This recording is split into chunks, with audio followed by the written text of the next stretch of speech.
har oyda eng yaxshi qalbi go'zal insonlar tug'ilar ekan. O'sha yaxshi insonlardan biri siz bo'lasiz. Yaxshilardan-da yaxshi bo'lgan insonim, bugungi tavallud ayyomingiz muborak bo'lsin. Qalbingiz doim quvonchga to'lsin.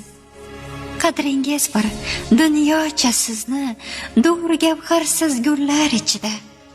Samimiysiz, mehribon doim siz baxtlarga o'xshaysiz juda. Dardu alam ko'rmang dunyoda, doim quvonch shodlikka to'ling. Mehribonim mening baxtimga doim sog' salomat bo'ling.